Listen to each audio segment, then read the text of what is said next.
ये कहानी उस रात की है जब इंडियन रेलवे स्टाफ ने अंधेरे जंगल के करीब पुराने रेलवे स्टेशन पर वो चीज़ देखी जो पहले एक मासूम सी लड़की लग रही थी, लेकिन जब उस पर गौर किया गया तो वो चीज़ इंसानी नहीं थी।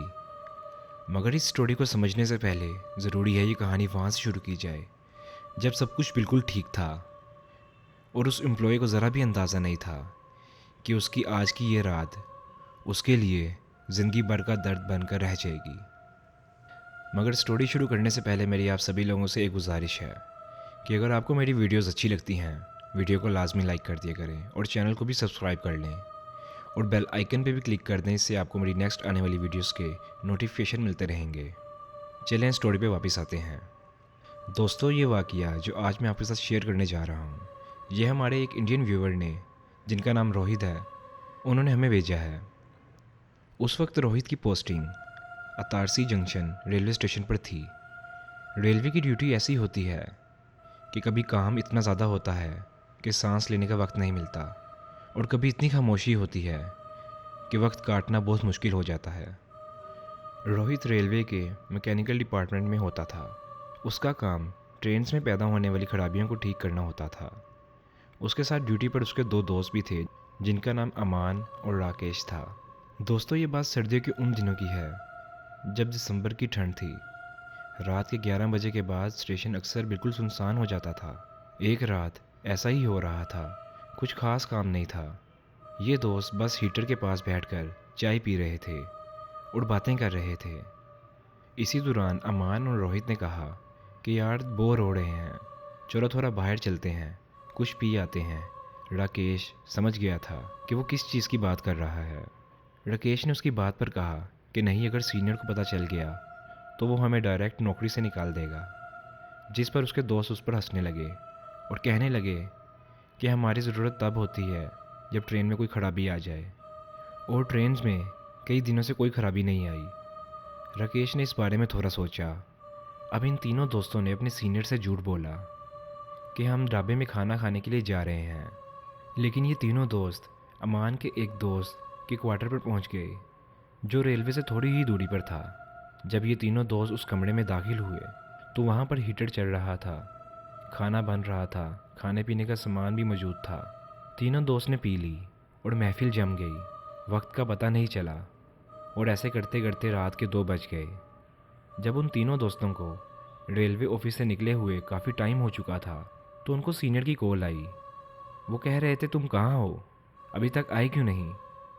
तो उन्होंने कहा कि हम बस पास के ही एक क्वार्टर में हैं, सोए हुए हैं, खाना खा के रेस्ट कर रहे हैं। जिस पर सीनियर कहने लगा कि अच्छा चलो ठीक है, और कहा कि अगर क्वार्टर रेलवे से पास ही है तो वहाँ पर ही सो जाओ, और कहा कि अगर तुम्हारी कोई ज़रूरत पड़ी तो मैं तुम्हें कॉल करूँगा, तो फ़ौरन आ जाना।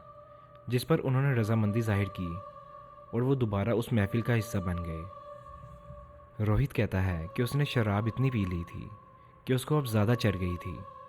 उसको पेशाब की सख्त हाजत महसूस हुई। वो उस क्वार्टर से बाहर निकला और नशे में उसका कुछ होश नहीं था, तो वो रेलवे लाइन के करीब एक पुराने जामुन के दरख्त के नीचे जाकर पेशाब करने लगा। उस वक्त उसे बिल्कुल होश नहीं था। फिर कुछ देर बाद जब उसने अपनी हाजत पूरी कर ली तो फिर वो वापस आकर सो गया। फिर कुछ ही देर बाद रोहित की नींद खुली। उसकी नज़र खिड़की के बाहर गई तो उसने देखा वहाँ एक छोटी सी लड़की खड़ी हुई है, जिसकी उम्र तकरीबन 13 से 14 साल की थी। बाहर अंधेरा इतना था कि उसका चेहरा साफ नज़र नहीं आ रहा था।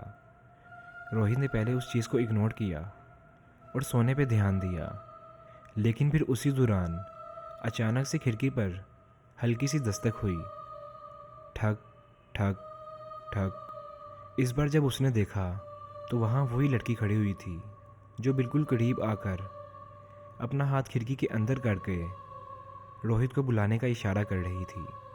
वो रो रही थी, लेकिन आवाज़ के बगैर, सिर्फ आंसू उसके चेहरे पर थे। रोहित को लगा कि शायद बच्ची किसी मुसीबत में है। वो दरवाज़ा खोलकर बाहर आया। जैसे ही वो बाहर निकला, वो लड़की सीधा रेलवे स्टेशन पर चलने लगी। उसी दौरान अमान और राकेश भी वहाँ आ गए और रोहित को आवाज़ दी कि चल यार, स्टेशन चलते हैं। रोहित ने जब पीछे मुड़कर देखा, फिर जब उसने दोबारा आगे देखा तो वो लड़की वहाँ से गायब हो चुकी थी। रोहित ये सब देखकर हैरान हो गया और वहाँ वो चुप खड़ा रहा। उसने सोचा कि शायद नशे की वजह से ये उसका कोई वहम होगा। बहरहाल अब ये तीनों दोस्त स्टेशन वापस आकर सो गए। रात के तकरीबन 3 बज रहे थे जब फिर दोबारा से रोहित की आंख खुली। इस दफ़ा उसने महसूस किया कि कमरे के अंदर कोई है। जब रोहित ने हिम्मत करके पीछे देखा तो वहाँ वही लड़की कमरे के बीच में खड़ी थी। उसकी आंखों से आंसू बह रहे थे। वो बिना आवाज़ दिए बाहर बुलाने का इशारा कर रही थी। फिर वो लड़की सीधा दरवाजे के अंदर से गुजरी, बिना दरवाजे को खोले हुए, और वो बाहर चली गई। रोहित उस लड़की को देखकर हैरान हो गया। उसको अपनी आंखों पे अभी भी यकीन नहीं आ रहा था। उसको लगा कि शायद ये उसका वहम ही है। तो वो उसी तजस्सुस में अपने बिस्तर से उठा और डर के बावजूद भी उसके पीछे जाने लगा।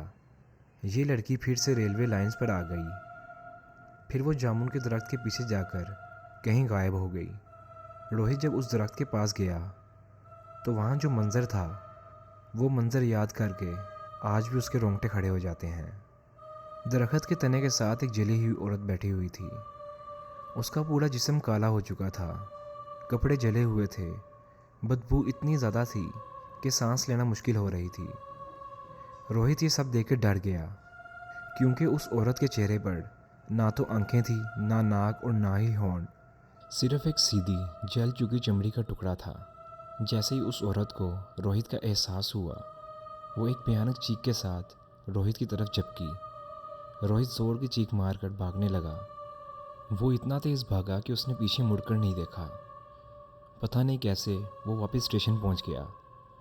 रोहित की आवाज़ और ऐसी हालत देखकर जब सीनियर ऑफिसर जल्दी से उसके पास आया और उसको पूछा कि क्या हुआ है, तो रोहित ने सब कुछ अपने सीनियर को बता दिया, जो कुछ भी उसके साथ हुआ था।